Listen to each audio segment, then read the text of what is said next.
making formations and flying together, exactly the same thing that you can see in the military video. These formations moving at the same speed, in the same direction, at the same altitude.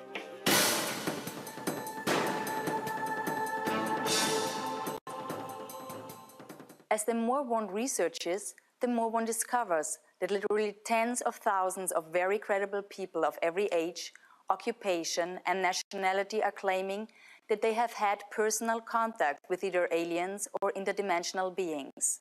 Credible researchers now say that as many as 60 different species of intelligent, superconscious beings have been interacting with humanity for millions of years. Physically, they're humanoid. Their skin is as white as a piece of paper. Throughout much of their adult life, they're the same height that I am, 5'11", 6 feet tall. Their eyes are perhaps twice as large as ours. They're typically blue eyes with white pupils. Although when they get older, especially the men, their eyes take on a pink shade. Their eyes stretch further around the sides of their head than human eyes do.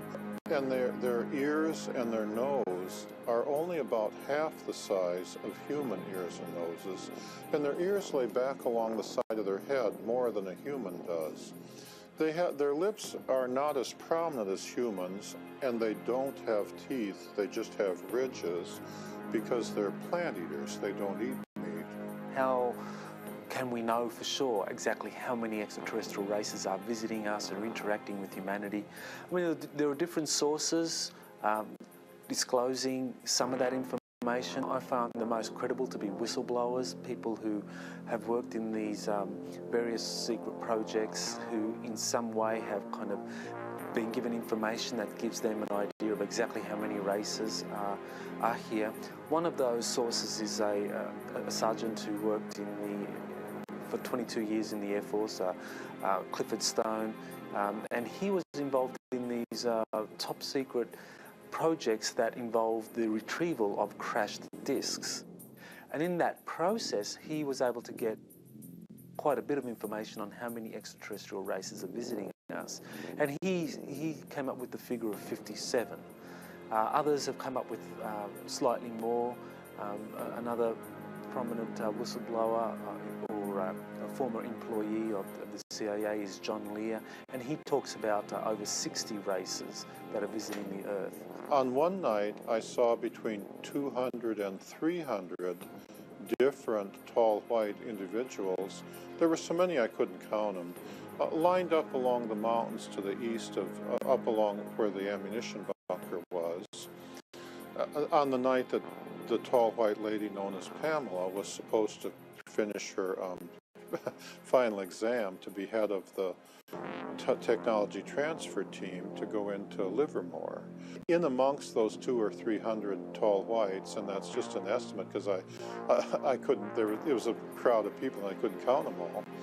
There were also American Air Force personnel, nobody below the rank of colonel. There was like a 4-star general, a 3-star general. There were several of them.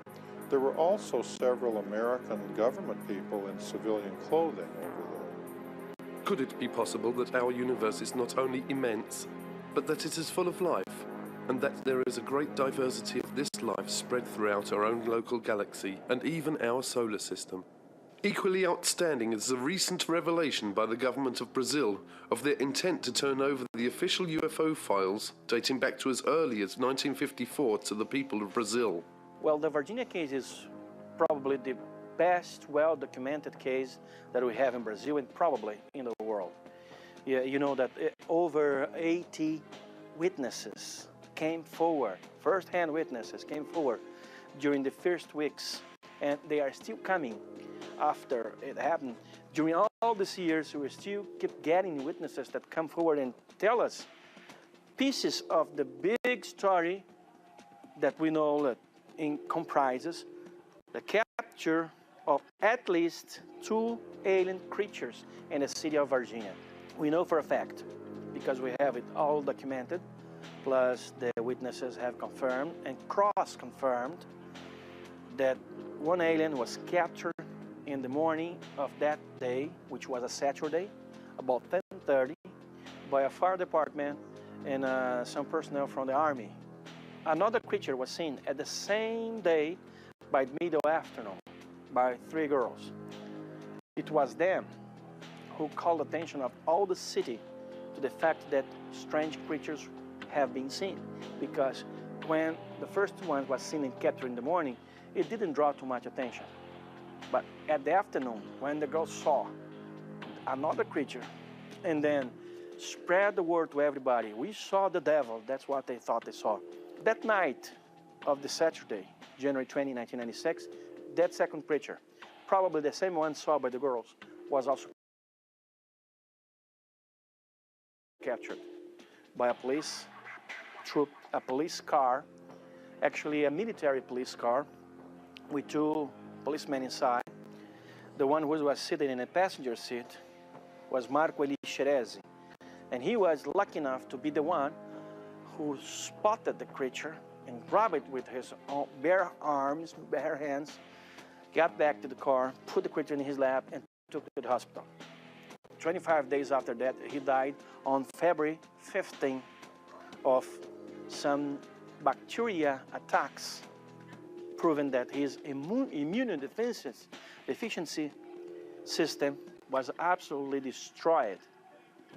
And army personnel and authorities kept it all secret for lots of time until the UFO researchers started protesting along with the press, and we did so much pressure that eventually information was released about it. The exobiological aspect, the probability of life out there has actually increased over what it was in 1950.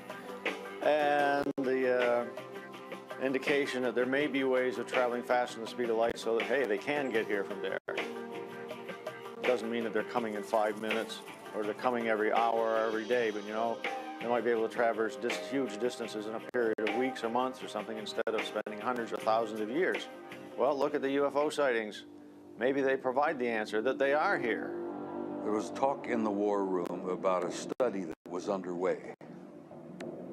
And this study became initiated in 1961 as a result of an event that occurred early February in 1961, where a flight of unidentified objects were flying from the Soviet sector to the east over the Warsaw Pact, toward the west over the NATO lines. These objects were very high, they were very fast, they were in formation, they appeared to be circular in shape, and they were obviously under intelligent control. They came in a formation of what appeared to be almost 100 of them. And they flew in formation at a high rate of speed from the east over NATO, over the Channel, southern coast of England, where they turned, flew north, and disappeared from NATO radar over the Norwegian Sea. We found out that the Soviets had gone on alert, the Warsaw Pact had gone on alert because they picked them up. All of our Air Force and radar sensory devices picked them up. NATO thought those objects belonged to the Russians. We found later that the Russians thought they belonged to us.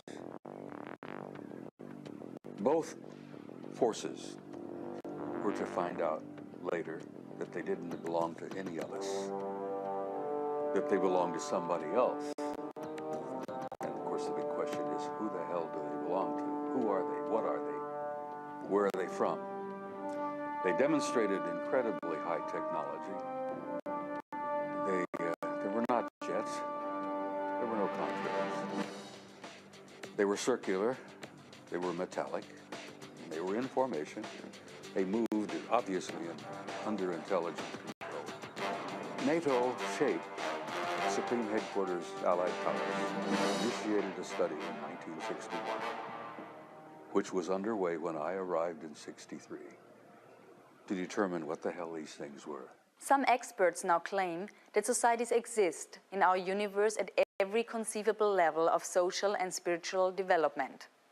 Societies and civilizations that express themselves in countless manners of physical forms and spiritual